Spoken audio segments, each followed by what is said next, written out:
All right, welcome to the Limelight Show, and this is your girl Energy, chilling here with Tilman, and with Sony Records out here in Richmond, Virginia. We have our host here from the Limelight Show, also Miss Angel. Hey, and we just want to ask a couple questions and give you, our viewers, something to look forward to. All you aspiring entertainers, artists. Here's some really good words, and take notes. Get your pen and pads ready. Let's get into it. All right, when you're looking for a new talent, what are you looking for and listening for? I mean, it's a couple of different things. First and foremost, I try to listen to the records. If I hear a record that I like or something that piques my interest, then I try to dig deep and find out what's going on in a particular region. I'll talk about, say, Richmond in particular, since that's what we are right now. If I hear something I like, then I'll talk to the artists, try to find out what type of connects they have as far as the club scene is concerned. You know, if they already have the records playing in the clubs, you know, how's moving in and out the community, whether it's mixtapes or shows that they once we kind of establish that, the next thing is seeing if they have any relationships with the local DJs or whatnot, because a lot of times the DJs are the ones who play these club dates. You know? So, you know, records, like I like to look at things in steps, you know what I mean? So the record has to be, you know, first has to be a song or an artist that I'm interested in. Then after that, I look to see if they have any airplay in the clubs, make sure and then, you know, look for radio after that. Knowing that the radio is going to be the final stage for the people that I work for, what they're going to look for, because we all play the numbers together. When you take the time and you're looking for talent and you surf online, like where are the top spots that you know you have to go to and you're gonna visit when you're online? When I'm listening for new music? Yeah, when you're looking for new talent, new beats, new, you know, whatever you're looking for. Well, to be honest, the first place that I normally go to is either World Star Hip Hop, just to see what's on each day. World Star Hip Hop, okay. The next place that I go to is a site called Hip Hop Early. A lot of times they have a lot of records that haven't, you know, hit the radio yet, but it's just artists who are the records out getting response. They got rating on there. Hip Hop Early. Hip Hop Early, World Star Hip Hop, Hip Hop DX. The status. Like I was probably about 25, 30 sites that I look at each day. You know, Yo Raps, Six Shot. I mean, it's a whole list. I'd have to be at my So if they find you, they can pretty much know what sites you're looking at. So pretty much. Yeah. Okay. Yeah, You gotta do your homework. I like to try to stay up and see what's happening around the country or whatnot. And then on top of that, another thing that I do is, since we all play the numbers game, we look at media base and BBS every day. A lot of times, a lot of new artists, their records at the end of the charts, like somewhere between 150 and 200. Okay. They may not be getting a lot of spins, but I'll look on there and see if it's anything that's, you know, getting played in certain areas of the line. And if it is, you know, I try to be early on it and watch it and get some information on it, and, you know, and then follow the procedure from there.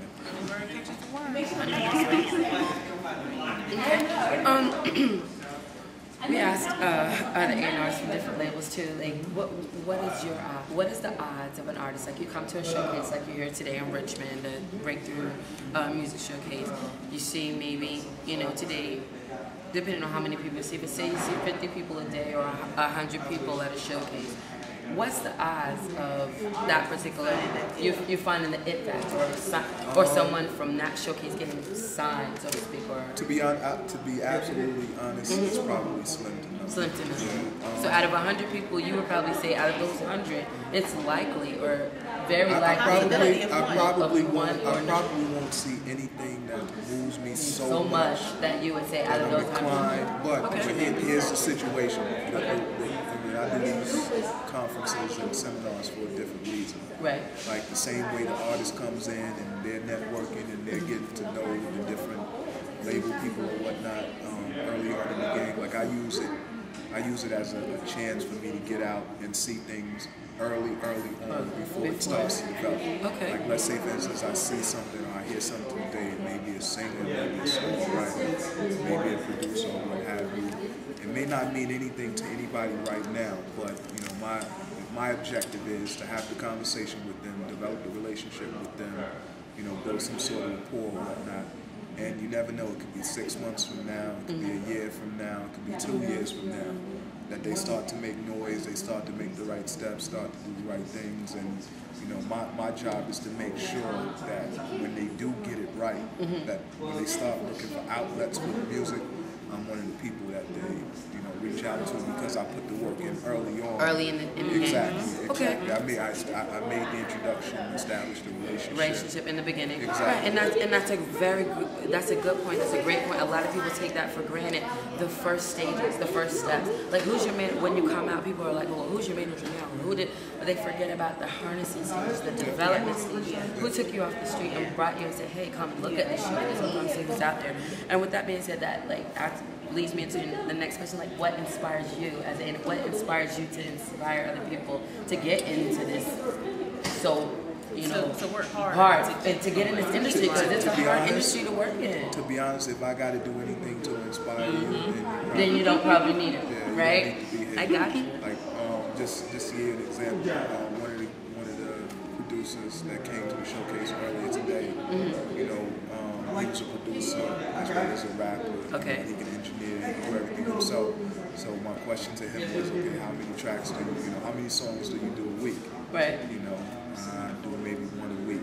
You know, well, he has a regular job, works 5 days a week. So technically speaking, he has 2 free days. So that's at least 2 songs. Yeah. Right. And one of those other 5 days, you should find time to do a record. In the middle of the night, you know, late night, you know, it's Friday, hanging out. Automatically. Absolutely. Exactly. I mean, if this is your life, everything, and if this is your what you passion. love to do, and this Absolutely. is your passion, then you're gonna find time to do what you need to do to make it happen. So, I'm like, inclined if I gotta inspire you, then we have the wrong conversation. Right. Yeah. What inspires you to keep on looking? Right. To keep finding new talent, Just fresh. what's out there. I don't want a regular job. You know, I probably couldn't work. I've been 8-9 years long now. I probably couldn't work a regular job if I wanted to. Okay. This is It's your passion. yeah, this is enough for me, and I'm willing, you know, I'm willing to go broke. I'm willing to lose everything. Yeah. I'm willing to give it all up to at least pursue it. And if it doesn't work, it doesn't work.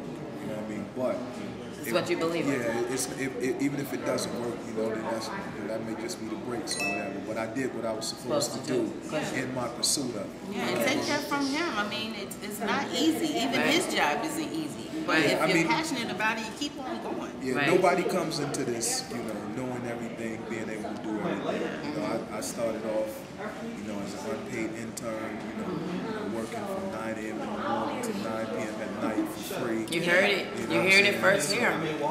That was the sacrifice that I made. But once I did that, you know, that led to other opportunities, and I built, you know, relationships on top of that, and you know, did the grind, put in the necessary work that I needed to do to be able to move forward. Right. So, you know, it's going to be give and take in it. So, you know, if it's not really about, you know, it's not about anything else except for this is what I want.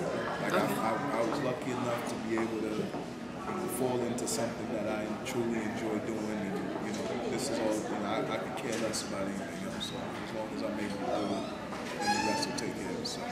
Okay, now today at the Breakthrough Music Summit, there were a lot of artists in the building, and I'm sure they're going to be watching this show, you know, the Limelight show. I mean, just be honest. What do you honestly feel like would be your biggest, I guess,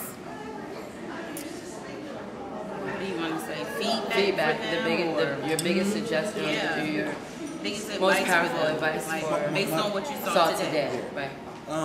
A lot of people come to these seminars thinking that they're going to play the one record, and the one record's going to make all the difference in the world. You know, people are going to leave out of here and want to sign them and all those kind of things.